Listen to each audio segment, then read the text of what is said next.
ਵਾਹਿਗੁਰੂ ਜੀ ਕਾ ਖਾਲਸਾ ਵਾਹਿਗੁਰੂ ਜੀ ਕੀ ਫਤਿਹ।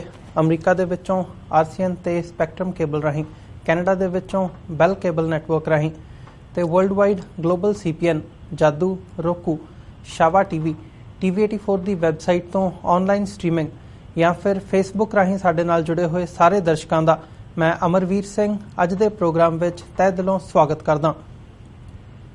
ਵਿਊਅਰਸ, ਪਿਛਲੇ ਕੁਝ ਸਮੇਂ ਦੇ ਵਿੱਚ ਜੇ ਅਸੀਂ ਨਜ਼ਰ ਮਾਰੀਏ ਤਾਂ ਦੋ ਅਹਿਮ ਕੇਸ ਸਾਡੀਆਂ ਨਜ਼ਰਾਂ ਦੇ ਵਿੱਚ ਆਏ ਸਨ ਜੋ ਕਿ ਮੀਡੀਆ ਦੀਆਂ ਸੁਰਖੀਆਂ ਦੇ ਵਿੱਚ ਵੀ ਬਣੇ ਸੀ। ਇਹ ਦੋਵੇਂ ਕੇਸ UP ਦੇ ਪੀਲੀਭੀਤ ਨਾਲ ਸੰਬੰਧਿਤ ਸਨ। ਇੱਕ 1991 ਦੇ ਵਿੱਚ ਜਿੱਥੇ ਝੂਠੇ ਪੁਲਿਸ ਮੁਕਾਬਲੇ ਦੇ ਵਿੱਚ 11 ਸਿੱਖਾਂ ਨੂੰ ਮਾਰ ਮੁਕਾਇਆ ਗਿਆ ਸੀ ਤੇ ਇੱਕ 1994 ਦਾ ਕੇਸ ਜਿੱਥੇ ਜੇਲ੍ਹ ਦੇ ਵਿੱਚ ਸਿੱਖ ਨੌਜਵਾਨਾਂ ਤੇ ਅਣਮਨੁੱਖੀ ਤਸ਼ੱਦਦ ਕੀਤਾ ਗਿਆ ਸੀ ਤੇ ਉਹਨਾਂ ਦੇ ਵਿੱਚੋਂ ਕੁਝ ਨੂੰ ਮੌਤ ਦੇ ਘਾਟ ਉਤਾਰ ਦਿੱਤਾ ਗਿਆ ਸੀ। UP ਪੁਲਿਸ ਦੀ ਇਸ ਅਣਮਨੁੱਖੀ ਕਾਰਵਾਈ ਦੇ ਖਿਲਾਫ ਜਦੋਂ ਅਦਾਲਤੀ ਕੇਸ ਸ਼ੁਰੂ ਹੋਇਆ ਤਾਂ ਉਹਦੀ ਪੈਰਵਾਈ ਪੀਲੀਭੀਤ ਦੇ ਵਿੱਚ ਉੱਥੋਂ ਦੇ ਨਿਵਾਸੀ ਸਰਦਾਰ ਹਰਜਿੰਦਰ ਸਿੰਘ ਕਾਲੋਂ ਵੱਲੋਂ ਕੀਤੀ ਗਈ ਸੀ ਤੇ ਜਦੋਂ ਇਹਨਾਂ ਕੇਸਾਂ ਦਾ ਫੈਸਲਾ ਆਇਆ ਤੇ ਇਹਨਾਂ ਕੇਸਾਂ ਦੇ ਵਿੱਚ 42 ਪੁਲਿਸ ਅਫਸਰਾਂ ਨੂੰ ਸਜ਼ਾ ਹੋਈ ਹੈ ਤਾਂ ਉਹਦਾ ਜਿਹੜਾ ਸ਼੍ਰੇ ਹੈ ਉਹ ਵੀ ਸਰਦਾਰ ਹਰਜਿੰਦਰ ਸਿੰਘ ਕਾਲੋਂ ਨੂੰ ਜਾਂਦਾ ਹੈ। ਪਰ ਅੱਜ ਜਦੋਂ ਅਸੀਂ ਦੇਖ ਰਹੇ ਹਾਂ ਕਿ ਸਰਦਾਰ ਹਰਜਿੰਦਰ ਸਿੰਘ ਕਾਲੋਂ ਤੇ ਝੂਠੇ ਪੁਲਿਸ ਕੇਸ ਉਹਨਾਂ ਤੇ ਝੂਠਾ ਪੁਲਿਸ ਕੇਸ ਬਣਾਇਆ ਜਾ ਰਿਹਾ ਹੈ ਤੇ ਉਹਨਾਂ ਨੂੰ ਕੇਸਾਂ ਦੇ ਵਿੱਚ ਫਸਾਉਣ ਦੀ ਜਿਹੜੀ ਆ ਉਹ ਸਾਜ਼ਿਸ਼ ਕੀਤੀ ਜਾ ਰਹੀ ਹੈ, ਇੱਦਾਂ ਦੀਆਂ ਮੀਡੀਆ ਰਿਪੋਰਟਾਂ ਸਾਡੇ ਸਾਹਮਣੇ ਆਈਆਂ ਨੇ। ਸਰਦਾਰ ਹਰਜਿੰਦਰ ਸਿੰਘ ਕਾਲੋਂ ਦਾ ਪਿਛਲੇ ਦਿਨੀ 3 ਦਿਨਾਂ ਪੁਲਿਸ ਰਿਮਾਂਡ ਹੋਇਆ ਅੰਮ੍ਰਿਤਸਰ ਦੀ ਅਦਾਲਤ ਦੇ ਵਿੱਚੋਂ ਤੇ ਅੱਜ ਉਹਨਾਂ ਦਾ ਉਹ ਪੁਲਿਸ ਰਿਮਾਂਡ ਖਤਮ ਹੋਣ ਜਾ ਰਿਹਾ। ਸੋ ਅੱਜ ਦੀ ਜਿਹੜੀ ਸਾਡੀ ਗੱਲਬਾਤ ਹੈ ਉਹ ਅਸੀਂ ਉਹਨਾਂ ਦੇ ਵਕੀਲ ਸਰਦਾਰ ਸਤਸਿਮਰਨ ਸਿੰਘ ਨਾਲ ਗੱਲਬਾਤ ਕਰਾਂਗੇ।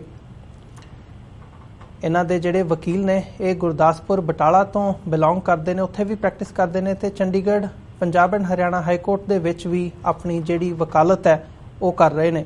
ਅੱਜ ਦੀ ਜਿਹੜੀ ਗੱਲਬਾਤ ਹੈ ਉਹਨਾਂ ਦੇ ਨਾਲ ਅਸੀਂ ਕਰਾਂਗੇ। ਆਓ ਉਹਨਾਂ ਨਾਲ ਮਿਲ ਕੇ ਵਿਚਾਰ ਚਰਚਾ ਦੀ ਸ਼ੁਰੂਆਤ ਕਰਦੇ ਹਾਂ।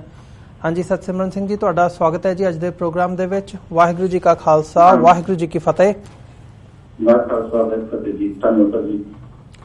ਸਤਸਿਮਰਨ ਸਿੰਘ ਜੀ, ਸਾਰਿਆਂ ਤੋਂ ਪਹਿਲਾਂ ਤਾਂ ਮੈਂ ਇਹੀ ਤੁਹਾਡੇ ਕੋਲੋਂ ਜਾਣਨਾ ਚਾਹੂੰਗਾ ਕਿ ਜਿਹੜਾ ਸਰਦਾਰ ਹਰਜਿੰਦਰ ਸਿੰਘ ਕਾਲੋਂ ਨੂੰ ਗ੍ਰਿਫਤਾਰ ਕੀਤਾ ਗਿਆ ਤੇ ਉਹਨਾਂ ਦਾ ਪੁਲਿਸ ਵੱਲੋਂ ਰਿਮਾਂਡ ਲਿਆ ਗਿਆ, ਇਹ ਐਗਜ਼ੈਕਟਲੀ ਉਹਨਾਂ ਤੇ ਕੇਸ ਬਣਾਇਆ ਗਿਆ, ਕਿਸ ਬਿਨਾਂ ਦੇ ਉੱਤੇ ਉਹਨਾਂ ਦੀ ਗ੍ਰਿਫਤਾਰੀ ਹੋਈ ਹੈ ਤੇ ਪੁਲਿਸ ਨੇ ਰਿਮਾਂਡ ਲਿਆ, ਤੇ ਖਾਸ ਤੌਰ ਤੇ ਜਦੋਂ ਤੁਸੀਂ ਖਾਸ ਤੌਰ ਤੇ ਕਹਿ ਲਈਏ ਜਾਂ ਜਿਵੇਂ ਮੀਡੀਆ ਦੇ ਵਿੱਚ ਆਇਆ ਵੀ ਇਹਨਾਂ ਨੂੰ ਇੱਕ ਝੂਠੇ ਪੁਲਿਸ ਕੇਸਾਂ ਦੇ ਵਿੱਚ ਫਸਾਇਆ ਜਾ ਰਿਹਾ ਹੈ, ਤਾਂ ਇਹਦੀ ਜਿਹੜੀ ਕੜੀ ਹੈ ਉਹ 1991 ਜਾਂ 94 ਦੇ ਵਿੱਚ ਜਿਹੜੇ ਝੂਠੇ ਪੁਲਿਸ ਮੁਕਾਬਲੇ ਬਣੇ ਸੀ, ਸਿੱਖ ਨੌਜਵਾਨਾਂ ਤੇ ਤਸ਼ੱਦਦ ਢਾਹਿਆ ਗਿਆ ਸੀ, ਉਹਨਾਂ ਕੇਸਾਂ ਦੇ ਨਾਲ ਜਾ ਕੇ ਕਿਵੇਂ ਜੁੜਦੀ ਹੈ?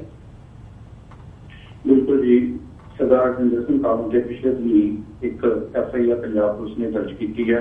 ਸਟੇਟ ਸਪੈਸ਼ਲ ਆਪਰੇਸ਼ਨ ਸੈੱਲ ਹੈ ਜੀ ਅੰਮ੍ਰਿਤਸਰ ਵਿੱਚ, ਉਹਨਾਂ ਨੇ ਇਸ FIR ਦੇ ਤਹਿਤ ਉਹਨਾਂ ਤੇ ਕਾਫੀ ਸੰਗੀਨ ਆਰੋਪ ਲੱਗੇ ਨੇ, ਜਿਸ ਤਰ੍ਹਾਂ ਕਿ ਇਹਦੇ ਵਿੱਚ ਉਹਨਾਂ ਤੇ ਨਾਰਕੋਟਿਕ ਐਕਟ, ਆਰਮਜ਼ ਐਕਟ ਤੇ ਇੰਡੀਅਨ ਪੀਨਲ ਕੋਡ ਦੀਆਂ ਵੱਖ-ਵੱਖ ਧਾਰਾਵਾਂ ਦੇ ਤਹਿਤ FIR ਦਰਜ ਕੀਤੀ ਗਈ ਹੈ ਜੀ।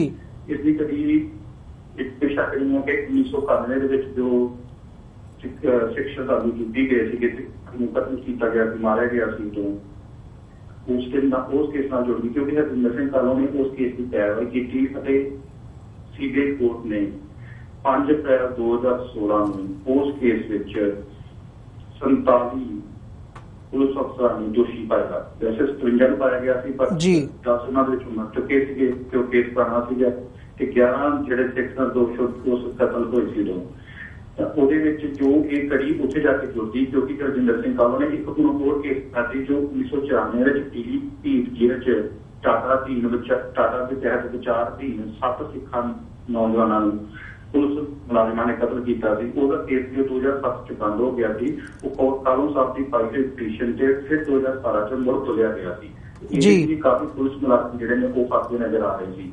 ਹਰਜਿੰਦਰ ਸਿੰਘ ਕਾਲੋਂ ਉਹਨਾਂ ਨੂੰ ਇਹਨਾਂ ਕੇਸਾਂ ਤੋਂ ਧਿਆਨ ਹਟਾਉਣ ਵਾਸਤੇ ਉਹਨਾਂ ਦੇ ਇੱਕ ਨਜਾਇਜ਼ ਕੇਸ ਪਾਇਆ ਗਿਆ ਹੈ। ਇਹ ਕੇਸ ਦੇ ਵਿੱਚ ਇਹਨਾਂ ਦਾ 3 ਦਿਨ ਦਾ ਪੁਲਿਸ ਰਿਮਾਂਡ ਹੋਇਆ ਸੀ, ਜਿਹੜਾ ਕਿ ਅੱਜ ਖਤਮ ਹੋਣ ਜਾ ਰਿਹਾ ਹੈ। ਹੋ ਸਕਦਾ ਹੈ ਕਿ ਪੁਲਿਸ ਅੱਜ ਦੇ ਵਿੱਚ ਫਿਰ ਉਹਨਾਂ ਦਾ ਪੁਲਿਸ ਰਿਮਾਂਡ ਮੰਗਣ ਦੀ ਕੋਸ਼ਿਸ਼ ਕਰੇ, ਪਰ ਅਸੀਂ ਉਸ ਨੂੰ ਅਪੋਜ਼ ਕਰਾਂਗੇ ਜੀ। ਸਤਸਿਮਰਨ ਸਿੰਘ ਜੀ, ਜਿਵੇਂ ਤੁਸੀਂ ਦੱਸ ਰਹੇ ਹੋ ਕਿ ਜਿਹੜਾ ਦੂਜਾ ਕੇਸ ਹੈਗਾ ਉਹਦੇ ਤੋਂ ਧਿਆਨ ਹਟਾਉਣ ਦੇ ਲਈ ਪੁਲਿਸ ਵੱਲੋਂ ਇਹ ਕਾਰਵਾਈ ਕੀਤੀ ਗਈ ਹੈ। ਇਹਦਾ ਜਿਹੜਾ ਕੇਸ ਹੈਗਾ ਉਹ ਯੂਪੀ ਪੁਲਿਸ ਦੇ ਨਾਲ ਸੰਬੰਧਿਤ ਹੈਗਾ, ਤੇ ਜਿਹੜਾ ਤੁਸੀਂ ਕੇਸ ਪਾਏ ਦੀ ਗੱਲ ਕਰ ਰਹੇ ਹੋ ਉਹ ਪੰਜਾਬ ਪੁਲਿਸ ਦੇ ਨਾਲ ਸੰਬੰਧਿਤ ਹੈ। ਤਾਂ ਇਹ ਯੂਪੀ ਦਾ ਤੇ ਪੰਜਾਬ ਦਾ ਲਿੰਕ ਕਿਵੇਂ ਜੁੜਦਾ ਦਿਖਦਾ ਹੈ ਤੁਹਾਨੂੰ ਜਦੋਂ ਅਸੀਂ ਇਸ ਸਾਜ਼ਿਸ਼ ਦੀ ਗੱਲ ਕਰਦੇ ਹਾਂ?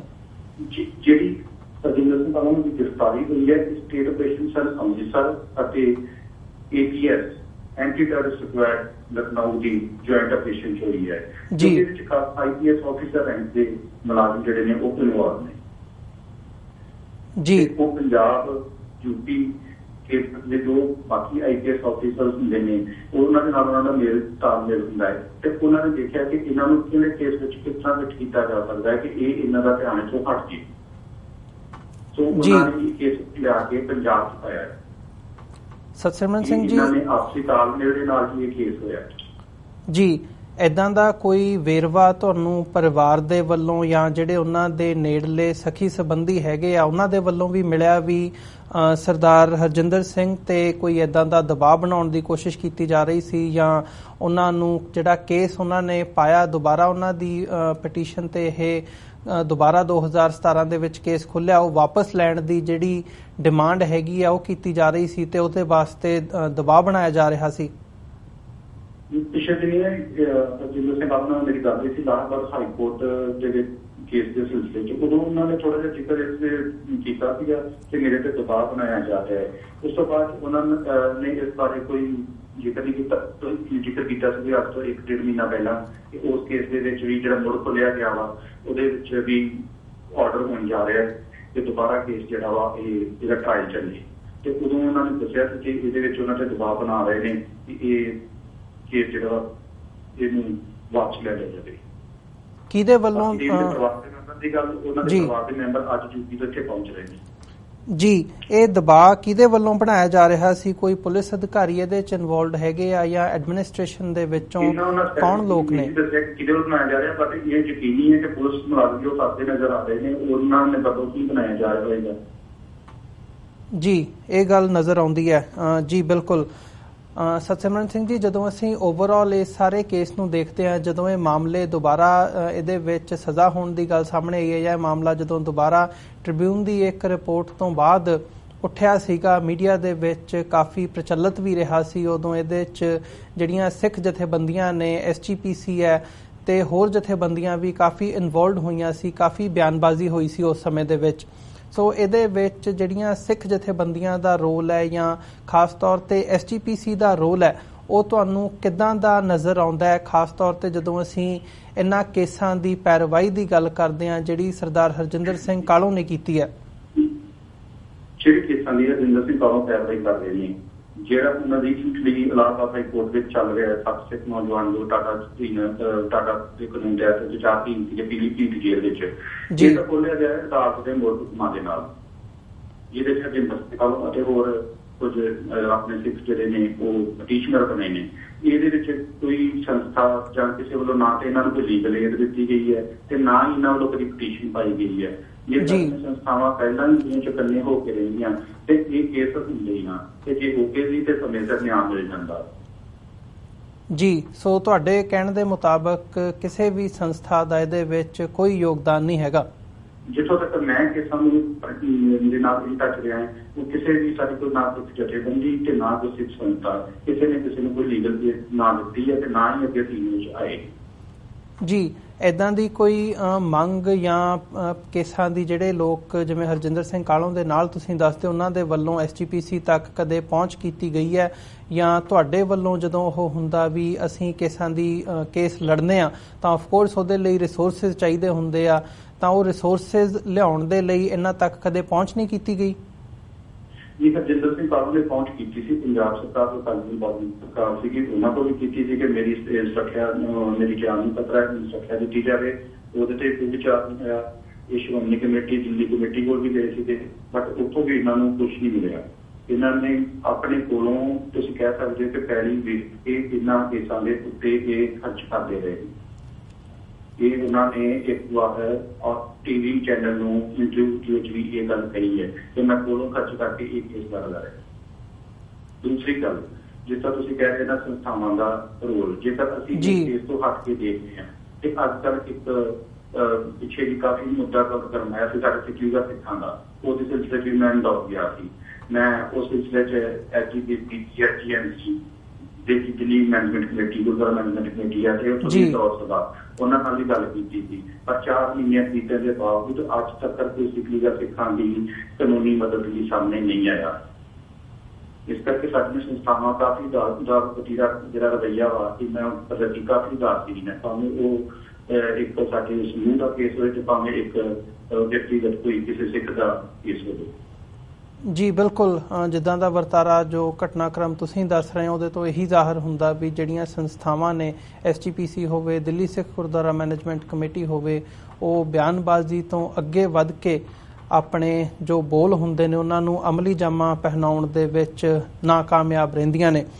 ਸੋ ਇਸੇ ਦੇ ਨਾਲ ਸਤਸਿਮਰਨ ਸਿੰਘ ਜੀ, ਮੈਂ ਤੁਹਾਡੇ ਕੋਲੋਂ ਓਵਰਆਲ ਥੋੜ੍ਹਾ ਜਿਹਾ ਜਾਣਨਾ ਚਾਹੂੰਗਾ, ਜਿਵੇਂ ਅਸੀਂ ਗੱਲ ਕਰ ਰਹੇ ਹਾਂ ਕਿ ਕਿਵੇਂ ਜੇ ਅਸੀਂ ਸਿਸਟਮ ਦੀ ਗੱਲ ਕਰੀਏ, ਨਿਆਂ ਪ੍ਰਣਾਲੀ ਦੀ ਗੱਲ ਕਰੀਏ ਭਾਰਤ ਦੇ ਵਿੱਚ ਓਵਰਆਲ ਇੱਕ ਹਿਸਾਬ ਦੇ ਨਾਲ, ਤਾਂ ਕਿਵੇਂ ਸਰਦਾਰ ਹਰਜਿੰਦਰ ਸਿੰਘ ਤੇ ਦਬਾਅ ਬਣਾਇਆ ਜਾ ਰਿਹਾ ਹੈ ਤੇ ਝੂਠੇ ਕੇਸ ਦੇ ਵਿੱਚ ਉਹਨਾਂ ਨੂੰ ਫਸਾਉਣ ਦੀ ਕੋਸ਼ਿਸ਼ ਕੀਤੀ ਜਾ ਰਹੀ ਹੈ, ਤਾਂ ਇੱਦਾਂ ਦੇ ਹੋਰ ਕੇਸਿਸ ਵੀ ਤੁਹਾਡੀ ਨਿਗਾਹ ਦੇ ਵਿੱਚ ਹੈਗੇ ਨੇ ਜਾਂ ਇਨ ਜਨਰਲ ਤੁਸੀਂ ਇਸ ਬਾਰੇ ਕੀ ਕਹਿਣਾ ਚਾਹੋਗੇ?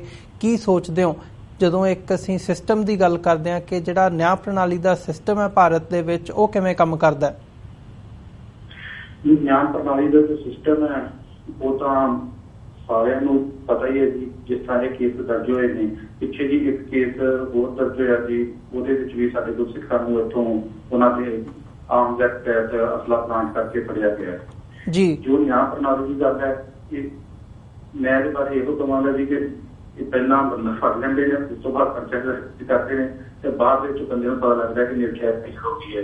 ਹਰਜਿੰਦਰ ਸਿੰਘ ਕਾਲੋਂ ਜਿਸ ਦਿਨ ਮੈਂ ਅੰਮ੍ਰਿਤਸਰ ਕਾਲਜ ਵਿੱਚ ਮਿਲਿਆ ਸੀ ਤਾਂ ਉਹ ਤਾਂ ਮੈਨੂੰ ਕਹਿਣ ਜਾਂਦੇ ਜਿਹੜੇ ਬੰਦਿਆਂ ਦੇ ਨਾਮ ਲੈ ਰਹੇ ਮੈਂ ਤਾਂ ਇਹਨਾਂ ਨੂੰ ਜਾਣਦਾ ਨਹੀਂ ਗਾ ਜੀ, ਕਿਉਂ ਮੇਰੇ ਨਾਲ ਕੀ ਕੀਤਾ ਗਿਆ ਹੈ।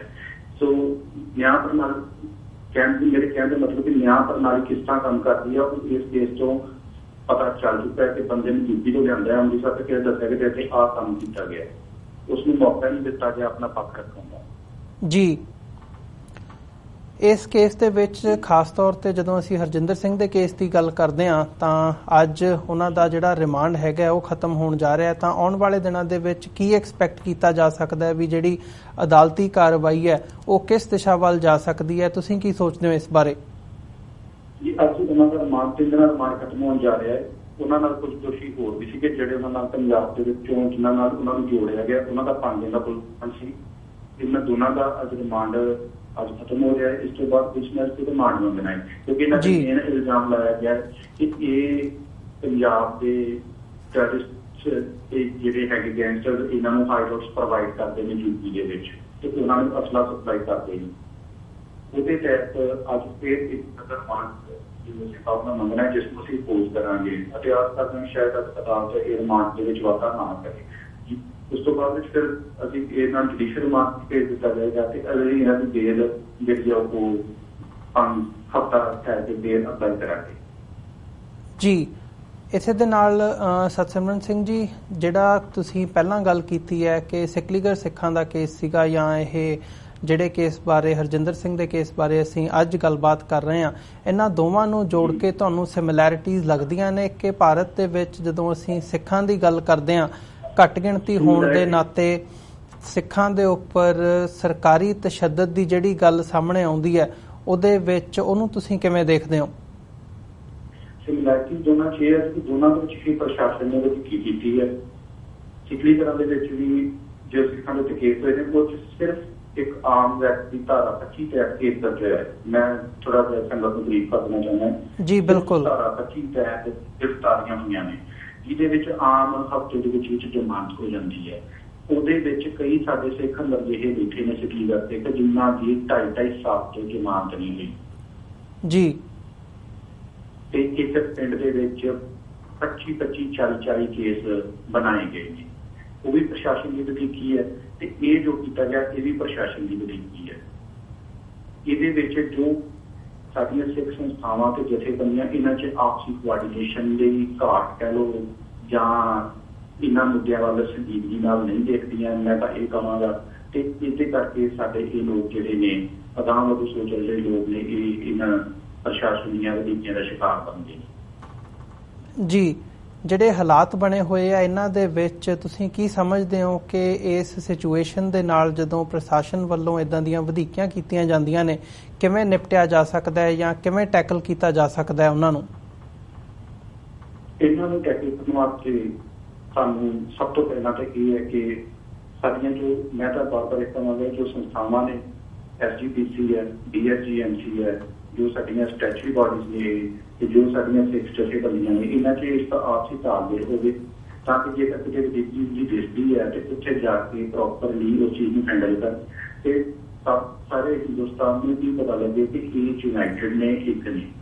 ਮੈਂ ਜੋ ਵੀ ਇਸ ਸਕੂਲ ਮੈਂ ਡਿਸਕਸ ਕਰਨਾ ਅੱਜ ਕਰ ਰਿਹਾ ਹਾਂ, ਦੋਵਾਂ ਦੇ ਵੀ ਕਿਤੇ ਵੀ ਇਹ ਚੀਜ਼ ਨੂੰ ਮੈਂ ਨਹੀਂ ਦੇਖਿਆ, ਜਿਹਦੇ ਕਰਕੇ ਅੱਜ ਸਾਡੇ ਇਹ ਲੋਕ ਜਿਹੜੇ ਨੇ ਇਹ ਅੰਦਰ ਬੈਠੇ ਨੇ, ਜਿਨ੍ਹਾਂ ਨੇ ਅੰਦਰ 2-3 ਸਾਲ ਤੋਂ ਬੈਠੇ ਨੇ, ਅਤੇ ਬੜੀ ਹੀ ਸਾਡੇ ਵਾਸਤੇ ਪਹਿਲੇ ਪੰਜਾਬੀ 'ਚ ਕਿ ਇਹ ਇੱਕ ਸ਼ਰਮਨਾਕ ਗੱਲ ਹੈ ਕਿ ਇੱਕ ਧਾਰਾ 25 ਸਾਡੇ ਬੰਦੇ 2 ਸਾਲ ਤੋਂ ਅੰਦਰ ਬੈਠੇ ਨੇ, ਉਹਨਾਂ ਕੋਲ ਜਮਾਨਤ ਦੇਣ ਜੋਗੇ ਉਹਨਾਂ ਕੋਲ ਮਚਲਤੀ ਜਾਂ ਕਹਿ ਲਓ ਕਿ ਪੈਸੇ ਨਹੀਂ ਹੈਗੇ ਤੇ ਨਾ ਹੀ ਉਹਨਾਂ ਦੀ ਮਦਦ ਕਰ ਰਿਹਾ। ਜੀ ਬਿਲਕੁਲ, ਇਹ ਬੜੀ ਇੱਕ ਸ਼ਰਮਨਾਕ ਗੱਲ ਹੈਗੀ ਹੈ ਜਦੋਂ ਅਸੀਂ ਐਜ਼ ਅ ਕਮਿਊਨਿਟੀ ਗੱਲ ਕਰਦੇ ਹਾਂ, ਕਿਉਂਕਿ ਜਦੋਂ ਇਹ ਮਾਮਲਾ ਉੱਠਿਆ ਸਿਕਲੀਗਰ ਸਿੱਖਾਂ ਦਾ, ਉਦੋਂ ਕਾਫੀ ਵੱਡੀ ਇੱਕ ਕਨਵੈਨਸ਼ਨ ਜਾਂ ਰੈਲੀ ਟਾਈਪ ਵੀ ਹੋਈ ਸੀਗੀ, ਮਹਾਸਭਾ ਹੋਈ ਸੀ, ਜਿੱਥੇ ਸਾਰੇ ਜਿਹੜੇ ਜੀ ਜਿਹੜੀ ਜਗ੍ਹਾ ਜਿੱਥੇ ਉਹ ਰੈਲੀ ਹੋਈ ਸੀ ਗਵਰਨਮੈਂਟ ਸਿਟੀ ਦਾ ਮਹਾਸਭਾ ਹੋਈ ਸੀ, ਮੈਂ ਉਸ ਤੋਂ ਥੋੜੇ ਦਿਨ ਬਾਅਦ ਉੱਥੇ ਗਿਆ ਸੀ, ਉਹ ਜਿੱਥੇ ਮਹਾਸਭਾ ਕਰਵਾਈ ਗਈ ਸੀ ਉੱਥੋਂ ਸਾਡੇ ਸਿਕਲੀਗਰ ਸਿੱਖਾਂ ਦੇ ਜੋ ਪਿੰਡ ਨੇ ਕਰੀਬ 250 ਤੋਂ 400 ਕਿਲੋਮੀਟਰ ਦੂਰੀ ਤੇ ਨੇ ਜੀ, ਜਿੱਥੇ ਕਿ ਉਹਨਾਂ ਦਾ ਪਹੁੰਚਣਾ ਨਾਮੁਮਕਿਨ ਸੀ। ਦੂਰ ਹੀ ਮਹਾਸਭਾ ਹੋਈ, ਉਸ ਦਾ ਅੱਜ ਤੱਕ ਕੋਈ ਨਤੀਜਾ ਨਹੀਂ ਨਿਕਲਿਆ, ਨਾ ਹੀ ਉਹਨਾਂ ਤੱਕ ਪਹੁੰਚਿਆ। ਜੇ ਕੋਈ ਜਾਂਦਾ ਵਾ ਉਹਨਾਂ ਨੂੰ 15 ਦਿਨ ਦੀ 10 ਦਿਨ ਦੀ ਰਾਸ਼ਨ ਦੇ ਆਉਂਦਾ ਵਾ, ਉਹਨਾਂ ਨੂੰ ਅਸੀਂ ਇੱਧਰ ਕਹਿ ਲਓ ਕਿ ਇੱਕ ਭਿਖਾਰੀ ਦੇ ਵਿੱਚ ਬਣਾਉਂਦਾ ਕਿ ਮਹੀਨੇ ਬਾਅਦ ਦੇ ਰਾਸ਼ਨ ਦੇ ਦਿੱਤਾ, ਕਿਉਂਕਿ ਮੈਂ ਉਹਨਾਂ ਪਿੰਡਾਂ ਦੇ ਵਿੱਚ ਆਪ ਜਾ ਕੇ ਦੇਖਦੇ ਹਾਂ ਜੀ, ਉਹ ਦੇ ਰਾਸ਼ਨ ਦੇ ਆਏ, ਉਹਨਾਂ ਨੇ ਰਾਤ ਨੂੰ ਰੋਟੀ ਪਕਾਈ ਤੇ ਖਾ ਲਈ, ਉਹਨਾਂ ਨੂੰ ਕੋਈ ਕਾਰੋਬਾਰ ਤੇ ਲਗਾਇਆ ਜਾਵੇ, ਕੋਈ ਉਹਨਾਂ ਨੂੰ ਰੁਜ਼ਗਾਰ ਦਾ ਸਾਧਨ ਕਰਕੇ ਦਿੱਤਾ ਜਾਵੇ, ਇਸ ਬਾਰੇ ਚ ਕੋਈ ਗੱਲ ਨਹੀਂ ਹੋਈ। ਸਿੱਧਾ ਕਿਹਾ ਗਿਆ ਵੀ ITI ਖੋਲ ਦਾਂਗੇ, ਪਹਿਲਾਂ ਉਹਨਾਂ ਨੂੰ ਨਰਸਰੀ ਪਹਿਲੀ ਦੂਜੀ ਤੱਕ ਕਰਵਾ ਲਓ, ਸਿੱਧਾ ਤੁਸੀਂ ITI ਖੋਲ ਦੋਗੇ, ITI ਦੀ ਜੋਬ ਹੋਵੇਗੀ ਜੀ। ਉੱਥੇ ਇੱਕ ਪਿੰਡ ਸੀ ਜੀ ਪਚੌੜੀ, ਉਹਦੇ ਵਿੱਚ ਇੱਕ ਸਕੂਲ ਸੀ, ਅਸੀਂ ਉਹ ਸਕੂਲ ਕਾਫੀ ਸਮੇਂ ਤੋਂ ਕਲੀਅਰ ਨਹੀਂ ਸੀ ਜੀ, ਤੇ IIT ਦੀਆਂ ਗੱਲਾਂ ਕਰਦੇ ਸੀ ਸਾਡੀ ਸਿੱਖ ਸੰਸਥਾਵਾਂ ਦੀ ਜਿਹੜੀਆਂ ਜੀ। ਬਿਲਕੁਲ ਜੀ, ਬਿਲਕੁਲ ਸਤਸਿਮਰਨ ਸਿੰਘ ਜੀ, ਇਸ ਸਾਰੇ ਪਾਰਟ ਤੋਂ ਜਿਹੜਾ ਸਾਡੀਆਂ ਸੰਸਥਾਵਾਂ ਦਾ ਰਵੱਈਆ ਹੈਗਾ ਉਹ ਨਿਰਾਸ਼ਾਯੋਗ ਹੀ ਹੈ, ਇਹੀ ਗੱਲ ਜਿਹੜੀ ਹੈ ਉਹ ਸਾਹਮਣੇ ਆਉਂਦੀ ਹੈ। ਸੋ ਅੰਤ ਦੇ ਵਿੱਚ ਮੈਂ ਜਿਹੜੇ ਦਰਸ਼ਕ ਸਾਡੇ ਨਾਲ ਜੁੜੇ ਹੋਏ ਆ, ਜਿਹੜੀਆਂ ਸੰਗਤਾਂ ਸਾਡੇ ਨਾਲ ਜੁੜੀਆਂ ਹੋਈਆਂ ਨੇ, ਤੁਸੀਂ ਪਹਿਲੀ ਵਾਰ ਸਾਡੇ ਦਰਸ਼ਕਾਂ ਦੇ ਰੂਬਰੂ ਹੋ ਰਹੇ ਹੋ ਇਸ ਮੌਕੇ ਤੇ, ਖਾਸ ਤੌਰ ਤੇ ਜਦੋਂ ਅਸੀਂ ਹਰਜਿੰਦਰ ਸਿੰਘ ਕਾਲੋਂ ਦੇ ਕੇਸ ਦੀ ਗੱਲ ਕਰ ਰਹੇ ਹਾਂ, ਤੇ ਓਵਰਆਲ ਜਿਹੜਾ ਸਾਰਾ ਸਿਨੈਰੀਓ ਜੋ ਤੁਸੀਂ ਨਿਆਂ ਪ੍ਰਣਾਲੀ ਦਾ ਬਿਆਨ ਕੀਤਾ ਹੈ ਤੇ ਸਿੱਖਾਂ ਦੇ ਨਾਲ ਜੋ ਵਧੀਕੀਆਂ ਹੋ ਰਹੀਆਂ ਨੇ, ਖਾਸ ਤੌਰ ਤੇ ਜੇ ਅਸੀਂ ਆਪਣੇ ਭਾਈਚਾਰੇ ਦੀ ਗੱਲ ਕਰੀਏ ਤਾਂ ਉਸ ਬਾਬਤ ਕੀ ਸੰਦੇਸ਼, ਕੀ ਮੈਸੇਜ ਦੇਣਾ ਚਾਹੋਗੇ ਅੱਜ ਸਾਡੇ ਦਰਸ਼ਕਾਂ ਨੂੰ? ਮੇਰਾ ਇਹ ਵੀ ਕਹਿਣਾ ਸਾਰਿਆਂ ਨੂੰ ਕਿ ਇਸ ਇਹੋ ਜਿਹੇ ਕੇਸਾਂ ਦੇ ਵਿੱਚ ਇਕੱਠੇ ਹੋ ਕੇ ਸਾਨੂੰ ਇਹਨਾਂ ਪਰਿਵਾਰਾਂ ਦੇ ਨਾਲ ਹਮਦਰਦੀ ਰੱਖਣੀ ਚਾਹੀਦੀ ਹੈ, ਇਹਨਾਂ ਦੀ ਮਦਦ ਕਰਨੀ ਚਾਹੀਦੀ ਹੈ, ਤੇ ਪ੍ਰਸ਼ਾਸਨ ਨੂੰ ਇਕੱਠਿਆਂ ਹੋ ਕੇ ਤਾਂ ਪ੍ਰਸ਼ਾਸਨ ਨੂੰ ਦੱਸਣਾ ਚਾਹੀਦਾ ਕਿ ਅਸੀਂ ਯੂਨਾਈਟਿਡ, ਅਸੀਂ ਇਕੱਠੇ ਹਾਂ ਤਾਂ ਕਿ ਅੱਗੇ ਤੋਂ ਕੋਈ ਜਿਹੜੀ ਵਿਦੇਸ਼ੀ ਨਾ ਕੀਤੀ ਜਾ ਸਕੇ ਜੀ। ਸਤਸਿਮਰਨ ਸਿੰਘ ਜੀ, ਤੁਹਾਡਾ ਬਹੁਤ ਬਹੁਤ ਧੰਨਵਾਦ, ਤੁਸੀਂ ਆਪਣਾ ਸਮਾਂ ਕੱਢਿਆ ਤੇ ਇਸ ਕੇਸ ਤੇ ਜਿਹੜੇ ਵੇਰਵੇ ਨੇ ਉਹ ਸਾਡੇ ਨਾਲ ਸਾਂਝੇ ਕੀਤੇ ਆ। ਆਉਣ ਵਾਲੇ ਸਮੇਂ ਦੇ ਵਿੱਚ ਵੀ ਜਦੋਂ ਸਮਾਂ ਬਣਿਆ ਇਸ ਕੇਸ ਦੇ ਵਿੱਚ ਹੋਰ ਡਿਵੈਲਪਮੈਂਟਸ ਹੁੰਦੀਆਂ ਨੇ ਤਾਂ ਜ਼ਰੂਰ ਤੁਹਾਡੇ ਨਾਲ ਦੁਬਾਰਾ ਗੱਲਬਾਤ ਕਰਾਂਗੇ। ਤੁਹਾਡਾ ਬਹੁਤ ਬਹੁਤ ਧੰਨਵਾਦ ਜੀ। ਅੱਜ ਦੇ ਸ਼ੋਅ ਦੇ ਵਿੱਚ ਤੁਹਾਡੇ ਕੋਲੋਂ ਇੱਥੇ ਹੀ ਇਜਾਜ਼ਤ ਚਾਹਾਂਗੇ। ਵਾਹਿਗੁਰੂ ਜੀ ਕਾ ਖਾਲਸਾ, ਵਾਹਿਗੁਰੂ ਜੀ ਕੀ ਫਤਿਹ। ਵਿਊਅਰਸ, ਉਮੀਦ ਕਰਦੇ ਹਾਂ ਕਿ ਜਿਹੜੀ ਅੱਜ ਦੀ ਸਾਡੀ ਗੱਲਬਾਤ ਸੀ ਤੁਹਾਨੂੰ ਪਸੰਦ ਆਈ ਹੋਵੇਗੀ, ਤੇ ਉੱਥੋਂ ਦੇ ਸਿਸਟਮ ਬਾਰੇ ਜਦੋਂ ਅਸੀਂ ਗੱਲ ਕੀਤੀ ਹੈ, ਖਾਸ ਤੌਰ ਤੇ ਹਰਜਿੰਦਰ ਸਿੰਘ ਕਾਲੋਂ ਦੇ ਕੇਸ ਦੀ, ਜਿਨ੍ਹਾਂ ਨੇ ਪੀਲੀਭੀਤ ਵਿੱਚ ਮਾਰੇ ਗਏ ਸਿੱਖਾਂ ਨੂੰ ਨਿਆਂ ਦਿਵਾਉਣ ਲਈ ਸੰਘਰਸ਼ ਵਿੱਢਿਆ ਹੋਇਆ, ਉਹਨਾਂ ਨੂੰ ਕਿਵੇਂ ਪੁਲਿਸ ਕੇਸ ਦੇ ਵਿੱਚ ਫਸਾਉਣ ਦੀ ਕੋਸ਼ਿਸ਼ ਕੀਤੀ ਜਾ ਰਹੀ ਹੈ, ਇਸ ਬਾਰੇ ਅੱਜ ਅਸੀਂ ਗੱਲਬਾਤ ਕੀਤੀ ਹੈ। ਉਮੀਦ ਕਰਦੇ ਹਾਂ ਤੁਹਾਨੂੰ ਪਸੰਦ ਆਈ ਹੋਵੇਗੀ। ਜਾਂਦੇ ਜਾਂਦੇ ਤੁਹਾਡੇ ਚਰਨਾਂ ਦੇ ਵਿੱਚ ਬੇਨਤੀ ਵੀ ਕਰਦੇ ਹਾਂ ਕਿ ਸਾਨੂੰ TV84 ਨੂੰ ਅੱਗੇ ਵਧਾਉਣ ਦੇ ਲਈ ਤੁਹਾਡੀ ਸਹਾਇਤਾ ਦੀ ਲੋੜ ਹੈ।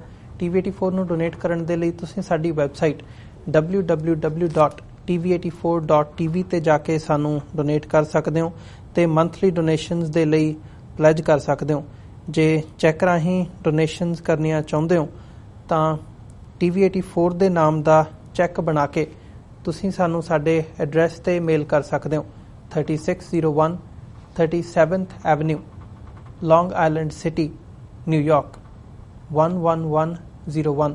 ਵੈਬਸਾਈਟ ਮੈਂ ਇੱਕ ਵਾਰ ਫਿਰ ਰਿਪੀਟ ਕਰ ਦਿਆਂ, www.tv84.tv। ਵਿਊਅਰਸ, ਇਸੇ ਦੇ ਨਾਲ ਅਸੀਂ ਅੱਜ ਦੇ ਸ਼ੋਅ ਦੇ ਵਿੱਚ ਤੁਹਾਡੇ ਕੋਲੋਂ ਇੱਥੇ ਹੀ ਇਜਾਜ਼ਤ ਚਾਹਾਂਗੇ।